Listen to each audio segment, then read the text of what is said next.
A cheating husband left his dying wife behind. He takes his lover to say goodbye and only cares about her Bible. He didn't know much, though. She surprised him even after she died. It made his blood run cold. She has finally taken her last breath. The husband whispered, his face marked with a sarcastic grin. I was sick of having to wait. I only hoped that the sum I get would be kind. Fairs crossed his arms and leaned against the wall of the funeral hall in Dubai. He looked over at the Murs as if it were a small gathering. The coffin of his wife, Isra, lay at the center, surrounded by white lies, crying relatives and friends, though he paid them no mind. For events, this was already the past. Beside him stood Leah, his lover, offering him a faint, knowing smile. A bold gleam lit her eyes. You deserve it after everything you've been through, wouldn't you agree? She quipped, her tone tinged with casual snark. She's been holding you back for far too long. Now you'll finally get what's rightfully yours, F.A. Let out a short sigh, his cold look flicking toward Isra's coffin. Without the slightest sign of sorrow, he remarked, she knew I was waiting for this. The inheritance she got from her aunt will cover all my expenses. Her sister, Zara, claimed her share months ago, so the rest must come to me. There's no one else but me. Layla leaned against the wall, scrutinizing the funeral guests with disdain. What good would all that money do in her hands? Now we can truly live with this fortune. We can go anywhere. A victorious rush filled F's thoughts. To him, this was no funeral. It was the start of a new chapter. Isra's death would finally grant him the wealth and luxury he had expected. Across the hall, Zara clung to the coffin, her face swollen from endless tears. Faze threw her a quick look before turning away in irritation. What a waste of time, he muttered. Lila laughed under her breath, folding her arms. When will they be read? Soon enough. Faze answered icily, looking at the coffin as if it were nothing more than a required formality. I just hope there aren't any shocks. She wouldn't dare leave anything surprising. Isra was always obedient. Everything will end exactly as I planned. Leah slid her fingers along Farah's arm, smiling. Apathy toward the mourning around them lingered in the air. Every moment at the funeral was simply another step toward what Fairs thought was his rightful claim. After the service ended and family members began to disperse, he exchanged a quick look with Lila. It was time to focus on what truly mattered. Hours later, Fair sat in the lavish meeting room of a well-known Dubai law firm. His pulse raced, not from loss but from anticipation. His impatience was almost palpable, and the grin he fought to suppress betrayed his excitement. Zara, seated across the table, was consumed by sorrow, but Ferris paid her no mind. All he could think about was what awaited him. Advocate Hassan began reading out the will. A solemn hush fell across the room as he described Isra's directions. A large portion of her estate will be donated to charities supporting cancer treatment efforts and humanitarian projects abroad, he stated. Fairs scoffed quietly and rolled his eyes. Charities, as if that matters, he mumbled to Lila. The advocate continued to her husband, Faris Kazim. Isra has left an item of great value stored in a secure vault at the Central Bank of the Emirates. A code will be provided for him to view its contents. Hassan handed Fars a small sealed envelope which he snatched up with shaking fingers. His worried grin widened. Even without knowing what the vault held, he enjoyed his rising excitement. That's it? Far asked quickly. Yes, Mr. CIM, it was Isra's final wish. Fairs abruptly stood and barely addressed those present outside. Lela fell into step beside him. What did she leave you? She asked. Eyes bright with expectation, the advocate stated it's extremely valuable. Whatever's inside that vault will be enough to give us the life we've always wanted. While rushing toward the car, excitement surged within Fairs. In his mind he was already picturing the fortune that awaited him. Jewelry, cash, shares. Did Isra finally leave me what belongs to me by right? He thought, clutching the envelope tightly. The cars growled as he turned the key. Moments later they were speeding through the streets of Dubai. Fairs could barely control his eagerness, his pulse quickening with each block drawing them closer to the Central Bank of the Emirates. Lela, sitting next to him, was equally elated. Upon entering, a security guard led them to a corridor lined with vaults. The silence there intensified the gravity of what was about to happen. A grin spread across Ferris's face as he entered the code on the panel, adrenaline flowing through him. When the vault clicked open at last, he leaned in, heart pounding in eagerness. But the instant he glimpsed the contents, he froze in place. "Faze, what is it? What do you see?" Leah asked. Fars said nothing, staring at the things before him as though trying to make sense of them. Meanwhile, Isra had been hospitalized in Dubai for an advanced stage of her cancer treatment. Her body, once lively and healthy, had become frail and weary, yet her eyes still glowed with a faint hope in the midst of her constant battle between life and illness. It was during a routine exam that she received news so unexpected. It briefly made the sterile sense of the hospital, the cold machinery monitoring her body, and even the relentless pain seem irrelevant. Her physician, wearing a careful expression, gave the surprising revelation. "Isra, you're pregnant." Those words, spoken gently, hit Isra like a beam of light piercing through darkness. For a few seconds, she forgot the cancer destroying her body. Pregnant, overwhelmed by surprise, she felt an instant surge of renewed hope within her fragile condition. A child, a life blossoming inside her, so small and fragile, yet bringing a spark of possibility she thought she had lost. She couldn't decide whether to laugh or cry at the gift tempered by looming danger. The joy of motherhood, something she had always wished for, collided with the fear that her ongoing fight against the sickness might not end in victory. "How could this be possible, doctor?" she asked, her voice shaky but laden with emotion. Her eyes sought some guarantee that this miracle could truly take shape. The doctor sighed, aware of the difficulty at hand. "Isra, I know this is surprising, but we must be realistic. Your body is extremely weak. The pregnancy is very high risk for both you and the kid. The treatment you're undergoing could confuse things even more." The doctor's words brought Isra back to a harsh reality, extinguishing the original excitement with an escalating worry. She now faced an agonizing choice: fight for her life or try to nurture a new one despite the slim odds. Yet she clung to the news as if it were her last chance at real happiness. "I need to tell Fairs about this wonderful news," she thought, heart pounding in that moment. She thought he would stand by her side, supporting her through this unexpected journey. With shaking hands, she picked up her phone and sent a message to her husband, hoping with all her might that he would be the pillar she so badly needed. Though the pregnancy was sudden and difficult, it offered her a renewed purpose: to keep fighting. However, Fairs did not share her excitement. Across town, he lounged on a leather sofa in Leia's apartment, sipping whiskey while she leafed through fashion magazines. His phone, forgotten on the coffee table, lit up with a new notification. Faze picked it up absent-mindedly, but when he saw Isra's name he sighed and opened the message with reluctance. As he read each line, his expression morphed from surprise to annoyance and finally to disgust. "Fairs, I have amazing news. I'm pregnant. Please come see me as soon as you can. I really need you." With a sharp move, Faze slammed the phone back onto the table, the impact echoing in the silence. Leah, sitting beside him, glanced up from the glossy magazine in her hands. "What's wrong, Faze?" she asked, raising an eyebrow in interest. Faze ran a hand over his face, his frustration obvious. The news he just got was far from what he had anticipated. "Isra is pregnant," he replied with disdain. His words laced with anger, as though they left a sour taste in his mouth. "How could I have been so foolish to let this happen?"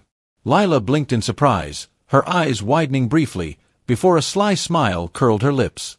"Pregnant," she repeated, her tone rich with sarcasm. "But that doesn't change anything, does it? You're not going to run back to her just because of this, are you, Fairs?" Let out a harsh, humorless laugh. His eyes darkened as he swirled the glass of amber liquid in his hand. "Of course not. This only makes things more difficult. I'm not going to take on another responsibility. She can barely take care of herself as it is. There's no way she'll handle this, honestly. I hope she doesn't. It would only make everything worse." Leah laughed softly, sliding closer to him on the plush sofa. Her fingers drew a deliberate path along Ferris's arm. "It seems the world is working against you," she murmured with a tone steeped in malice. Faze shook his head sadly, his thoughts turning toward his own interests. He wouldn't allow a child born of a relationship he already hated to derail his plans. "I won't let this ruin everything. If she loses the baby, It's better for everyone. Just another thing that needs to end quickly. Layla leaned in, pressing a light kiss to his neck, her smile growing with pleasure. You're right, this trouble will disappear soon enough, she whispered. Meanwhile, at the hospital, Isra waited. The hope she had felt after sending her message to Fairs was slowly being replaced by a rising unease. Every silent minute stretched like a blade cutting into her hopes. She kept staring at her phone, willing the screen to light up with a reaction, but as the hours dragged on, nothing came. No calls, no texts. Era tried to push away her darkest thoughts, but with each passing moment, the joy she had initially felt upon finding her pregnancy gave way to anxiety. Every second without word from her husband made her smile fade, replaced by a heavy sense of abandonment and fear. She tried calling him again, but, as before, there was no answer. Could something terrible have happened?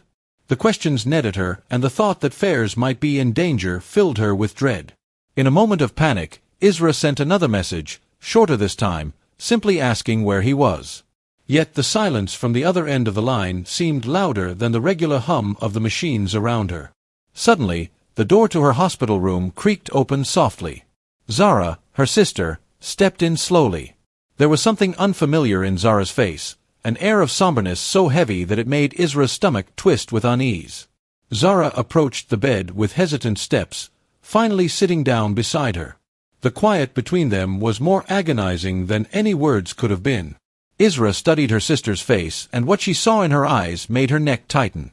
Zara was nervous, and she didn't need to say anything for Isra to know that something was deeply wrong. "Zara, what is it?" Isra finally asked, her voice trembling with fear for the answer she already feared. Zara took a deep breath, as if gathering strength to speak. Her gaze dropped to her, restless hands folded in her lap. Isra's heart began to pound each beat, filled with a building sense of foreboding. "I didn't want to be the one to tell you this, but it's about Fairs." Zara began, her voice heavy with uncertainty. The mention of his name sent a jolt through Isra. Her stomach churned. "What happened?" she asked quickly, her tone filled with urgency and fear. Zara looked down for a moment, as though gathering the strength to continue. When she finally raised her eyes, they were filled with sadness and pain. "He hasn't replied because," Zara paused, taking another deep breath. "Fa has a lover, Isra, I recently found out, and from what I know, he's with her now. That's why he hasn't been visiting you." The words hit Isra like a dagger to the heart. Her breath caught for a moment, and it felt as if the ground beneath her feet was falling away. A mistress. Her mind refused to understand what she had just heard. The promises Fairs had made, the vows shared under the golden dome of the mosque, in good times and bad, all of it now felt like a cruel joke. "No," Isra murmured, her voice faltering, as if saying the word aloud might undo the harsh truth. "This cannot be true." Zara grasped Isra's hand, her face heavy with sorrow. "I know it's painful," Zara continued, her voice full of concern, "but he's abandoned you at the very moment you need him the most. I know it's hard to accept, but you needed to know so you can move forward." The harsh truth weighed hard on Isra. Silent tears began to stream down her face as she tried to process the heartbreaking revelation. Everything she had envisioned, all the plans she had made, were falling before her eyes. Now all she had left was her sister and the unborn child she carried, who was also struggling to live. Despite her shattered heart, Isra knew she had to stay strong, not for Fairs, but for herself and the life growing inside her. Becoming a mother had always been her biggest dream, and even as cancer ravaged her body, the new life within her was a beacon of light in the darkness. Isra put a hand on her belly, imagining the moment she would hold her baby, hear its cries and watch it grow. This child was her anchor, the one source of solace that brought a smile amid the chaos of her sickness. She spoke to the baby in hushed whispers, promising love and safety. "We have to stay strong, my child," she whispered softly, caressing her stomach. "Mama is suffering all this for you." But as the days passed, the harsh reality of her position became unrelenting. The aggressive cancer treatments were at odds with the fragility of her pregnancy, and her already weakened body became a battlefield where each small win felt fleeting. Isra clung to hope, but it started slipping through her fingers like grains of sand. The baby, once her anchor, now seemed to be slipping away, as if fate itself was bent on taking even this last chance at happiness. One night, a searing pain in her belly became unbearable. Isra tried to dismiss it, to tell herself it was just a fleeting discomfort. But deep down she knew fear welled in her chest as she called for the nurses, desperately clinging to the last shred of hope. But when the doctors entered the room, their faces solemn under the cold, sterile lights of a hospital, Isra knew what was happening. She was losing the baby. The physical agony ripping through her body paled in comparison to the mental devastation. And alone Isra clutched her belly as if trying to hold on to the life moving away from her. "Oh God, please, no, this can't be happening," she whispered, tears streaming down her face as her soul broke into pieces. The doctor, his face etched with concern, approached her bedside and gently held her hand. "Isra," he said quietly, his voice filled with regret. "I'm so sorry, but the baby didn't make it. We did everything we could, but your body couldn't take it." She heard nothing else. It was as though her very soul had been torn from her, along with the kids. The one glimmer of hope she had clung to, the single ray of light amidst the chaos, was now extinguished, and Isra, completely drained, finally felt as though she had no strength left to piece herself back together. That night, Isra wept alone, without fears, without her baby, without hope. The next morning, Zara arrived devastated by the news. She tried to comfort Isra, but her words were swallowed by the immense sadness enveloping her sister. There was nothing to say, nothing that could fill the void left by such a deep loss. Isra simply stared at the ceiling, too exhausted to reply. The silence between them was heavy laden with the knowledge that some wounds cannot be healed with words. Isra's days had devolved into an unending cycle of pain, medical treatments, and profound silence. Waking up each morning meant facing another round of ineffective medications, relentless tests proving the inevitable, and pitiful gazes from those around her. The once hopeful expressions of the nurses who attended her had been replaced by quiet resignation, their eyes mirroring a truth unspoken yet understood by all. Isra knew her time was slipping away, and so did everyone else. The forced smiles of the medical staff, once meant to comfort her, now felt heavy with sadness. Though their actions carried kindness, exhaustion lurked beneath. Every word of encouragement sounded distant, as though the fight had already been lost, and the days ahead were merely the final steps of a trip already decided. Isra no longer had the strength to reply. All she could do was wait for her time to run out completely. One morning, as her gaze drifted idly toward the window, Sheikh Omar entered the room. He was a man of calm presence, his silver hair and serene demeanor speaking of years of knowledge and experience. Isra heard his steps but didn't instantly turn toward him. Something deep within kept her tethered to her reflective state, as he always did. The sheikh approached quietly, his mere presence offering a feeling of solace. Taking a seat beside her bed, he waited patiently, giving her the space to speak when she was ready. For a while, silence filled the room, shared between them like an unspoken agreement. Finally, Isra broke the quiet, her voice soft and filled with pain. "Sheikh Omar, why has Allah allowed me to suffer this?" she asked, her words trembling with sadness. "What have I done to deserve losing everything, my child, my life? Was this my fate?" The sheikh leaned slightly closer, his face tranquil. "You are not being punished, my dear," he said softly. "Allah has not left you. He is with you even in your pain." Isra shook her head as tears welled up in her eyes. "But why?" she cried. "Why would he give me a child, only to take them away? What purpose could that serve? I only wanted a chance to be a mother, to find happiness." Her voice trembled and the tears began to flow freely. The sheikh reached out, his hand resting lightly on hers with a kindness that spoke of empathy and understanding. "Life presents us with trials, my child, and though they may bring great pain, there is always a lesson to be learned. Sometimes it is difficult to see the greater purpose amidst the hardship, but I think there is always something larger at work." Isra looked at him, her tear-streaked face filled with worry. "I have lost everything," she whispered. "My husband abandoned me, my child is gone. Now I'm losing my own life. What reason could there possibly be in that?" The sheikh's face softened even further. "Sometimes the purpose is not found in what we lose, but in what we leave behind, in the bonds we forge, the memories we create, and the lives we touch. You are leaving more behind than you may know, Isra." Isra nodded slightly, her thoughts going inward as she absorbed his words. Her gaze moved back to the window as she continued. "You know, Sheikh Omar, I've been thinking a lot lately about life, about death, about everything I've lived through and all the things I'll never experience." The sheikh stayed silent, encouraging her to speak her mind. "It's strange, isn't it?" she said, finally turning to face him. "We spend our lives worrying about such trivial things, money, fame, work, and in the end, none of it matters. None of it can change the fact that I'm here waiting to die while the world keeps going on." Her voice grew heavy with sorrow.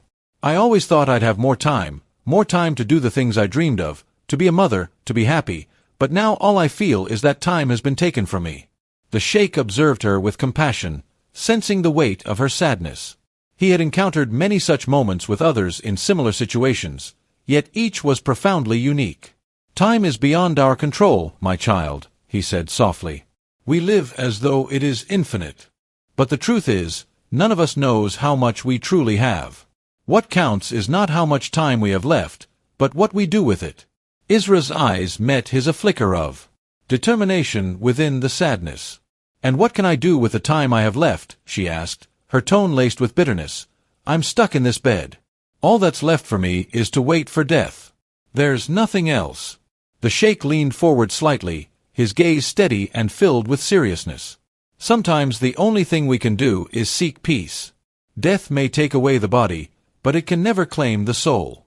Isra stared at the ceiling for a long moment, tears welling up in her eyes. As much as it hurt, she knew that she had to find that peace somehow deep down. Perhaps she had already started to take the first steps along that path.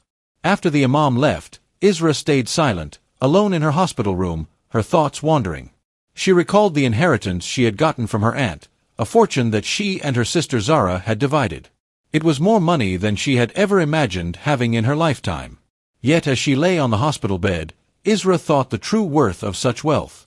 "What's the point?" she thought, her weary eyes staring into the void. "I have all this money, but it can't repair my health, extend my life, or bring my baby back."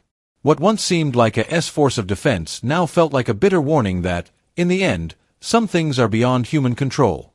All the wealth in the world wouldn't change the fact that her body was failing. While Isra fought for her life in the hospital, Fairs indulged in a completely different world, a world of luxury, fleeting pleasures, and unrestrained selfishness. He rarely thought of his ailing wife, except during the odd moments when he needed to check the accounts and ensure everything remained in his name. Faiz had no qualms about spending the money Isra received from her aunt. To him, it was compensation for suffering years of marriage with Isra out of the picture. He felt free to live as he pleased alongside Lila, his mistress.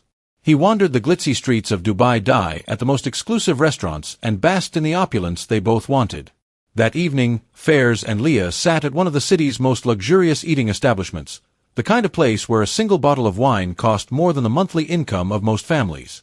Seated at a table adorned with candles and elaborate floral arrangements, they seemed totally detached from the struggles of the world. Fairs browsed the wine choices, a satisfied grin spreading across his face. "Let's order the finest wine they have," he said, totally unconcerned about the cost. "Tonight is special," Leah chuckled, leaning closer, her eyes sparkling with joy. "You always know how to make me happy," she responded, shooting him a flirtatious glance. "But I think I deserve something extra after dinner, perhaps a gift, something that sparkles." Fairs smirked, well aware of her likes. He loved indulging her, watching the light in her eyes when she opened an expensive present. "You'll see." He teased, his tone fun.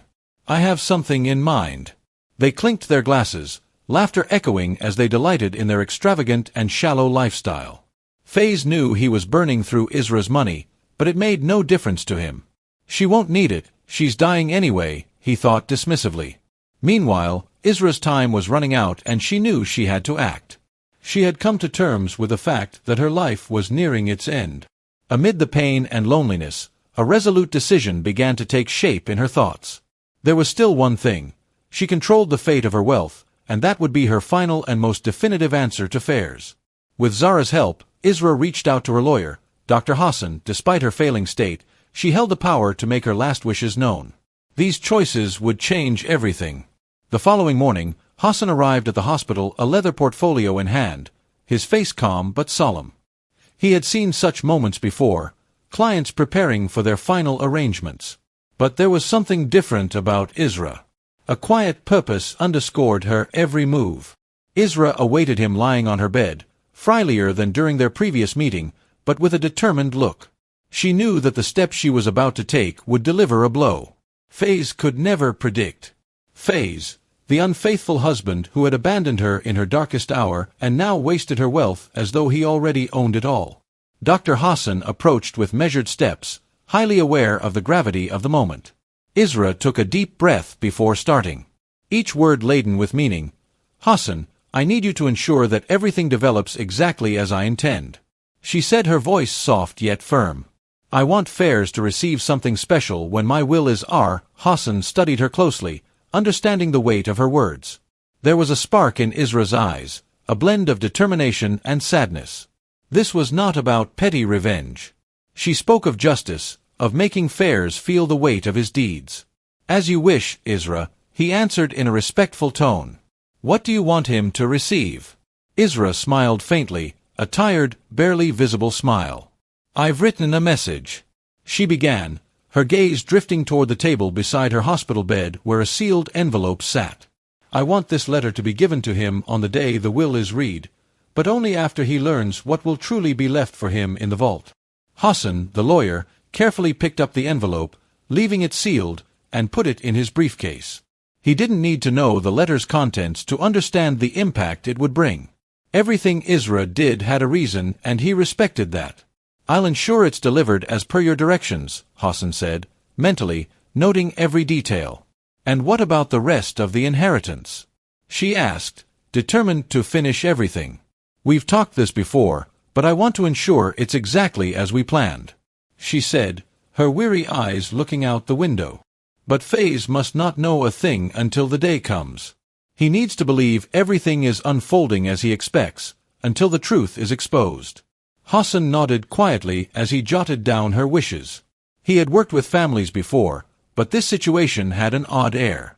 There was an ending being carefully planned, one that Isra knew would shock everyone, especially Fars.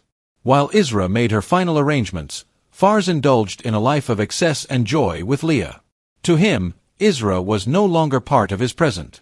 She was merely a shadow from the past, one he was calmly waiting to vanish completely. What Fars didn't know was that, while he plotted his ambitious plans, Isra, even in her final days, was preparing something he could never foresee, something that would turn his dreams of wealth into a nightmare. 2 months passed after Isra had completed her affairs. During this time, she fought bravely, but her fragile body could no longer survive. The disease claimed her life and, in the stillness of the hospital, Isra took her final breath. Her passing was peaceful, but the void she left was huge, especially for those who truly loved her. Zara wept silently mourning the loss of her sister, but for Fars, the news of Isra's death evoked a very different feeling. When the hospital called to tell him of Isra's passing, Faris barely concealed his satisfaction. He hung up the phone and, instead of mourning, felt a deep sense of relief.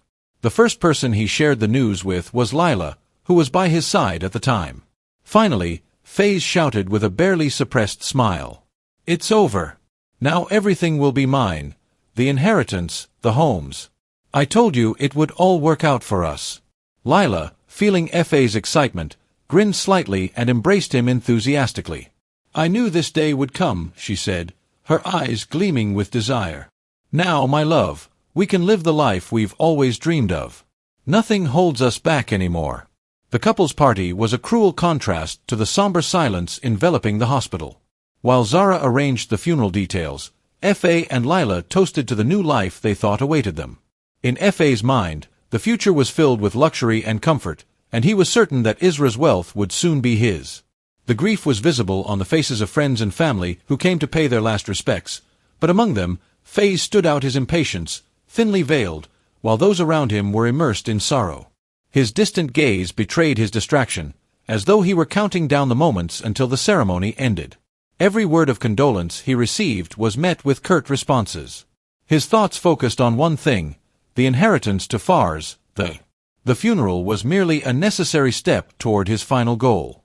He knew that after the funeral, Isra's lawyer would read the long-awaited will, and that was the moment he eagerly anticipated. Time seemed to crawl. He glanced around, pretending attention to the imam's eulogy, but his mind was elsewhere. How much did she leave me, he wondered.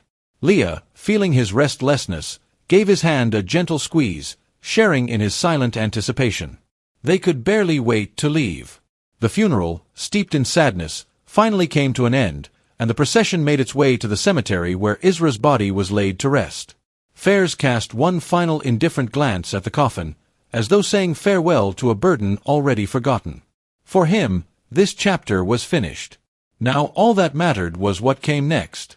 Shortly after the burial, F.A., Zara and a few close friends met in Hassan's office for the reading of Isra's will. The room was quiet, the mood heavy with formality and tension. A mirror. There were no suitcases brimming with cash, no sparkling jewels, just a simple, fragile mirror mirroring the confused face of a man. "What is this?" F.S. muttered, his gaze locked on his own image. His voice was low, tense, almost unintelligible. Lela approached, her brow furrowed, just as confused as he was. But before she could say a word, Faze noticed something else in the vault, a slightly creased envelope lying beside the mirror. His hands, now trembling with anger and confusion, snatched it up in a quick motion. He tore it open with haste, unable to bear the tension any longer. Inside was a single sheet of paper written in Isra's obvious handwriting. Fairs began to read the letter. "Read, Fairs, you have always loved your own picture more than anything else. I leave you this mirror so you can see every day the man you have become. I hope that as you gaze into your image, you will finally recognize the fool and cow you truly are. There is nothing else I could leave for you. This is all you deserve, your own picture worth absolutely nothing." The note slipped from his fingers. He had received nothing but the truth about himself, reflected in that plain yet merciless object. His body, once taut with expectation, now seemed on the brink of collapse. He looked back at the mirror. The face of a broken man stared back at him. Everything he had dreamed of, the wealth, the power, had fallen to dust. All that left was himself and the brutal truth that Isra, even in death, had delivered. Lila watched silently as Fair stood frozen, staring at the mirror as though he couldn't understand what had just happened. The stress in the room was suffocating. The man who, moments ago, exuded confidence was now on the edge of despair. His shoulders slumped, his hands shaking. Lila stepped closer, her look cold as it fell upon the object. "So this is it," she said, crossing her arms and looking at the mirror with disdain. Her voice carried a calculated iciness that made Fairs look up, still bewildered, as though looking for an explanation or solace. "It can't be," he mumbled more to himself than to her. The echo of his words felt hollow. "It can't end like this. This can't be all she left." Leah let out a short, dry laugh, devoid of any feeling. "Of course it can, Fairs." Her sarcasm was sharp as a blade. "Did you really think your wife was foolish enough to hand over a fortune for you and me to waste together?"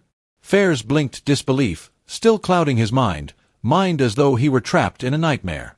Leah stepped back, her eyes, scanning the guy before her, as though seeing someone she barely recognized.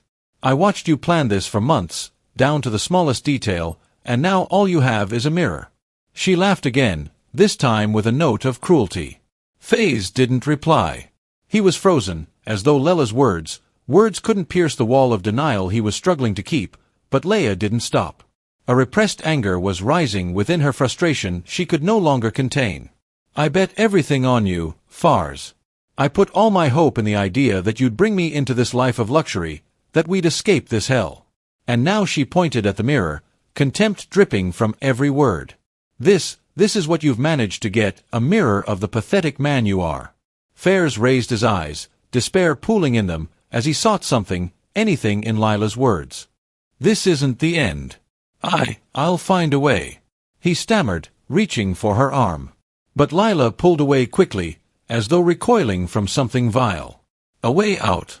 She spat the words. "There is no way out, Fairs, you're finished. No money, no future and, honestly, no me either." The words hit Fairs like a punch to the gut. The silence between them was overwhelming. The distant chatter of bank workers sounded like an echo from a world he no longer belonged to. "Are you leaving me now?" he asked, his voice trembling as if trying to hold on to the last shred of his pride. Leah let out a bitter laugh, her eyes gleaming with a mix of rage and frustration. "Wake up, Fairs. I was never truly with you. I was with your desire, your wealth, the promise of a better life, but with you. No, you were just a stepping stone, and now that the future I envisioned is no longer possible, I have no use for you anymore. Fairs opened his mouth to answer, but no words came out. Lila took a step back, adjusting her handbag in one swift move, ready to leave. Goodbye, Fairs, she said over her shoulder, not even stopping to look back. Enjoy your reflection, it's all you have now. The sound of Leia's heels echoed down the hallway, each step getting fainter, until it vanished completely. Faze stood there alone in the vault room, the silence broken only by the echo of his own thoughts and the unforgiving image of his image in the mirror. He stared at the mirror one last time, at the empty face looking back at him.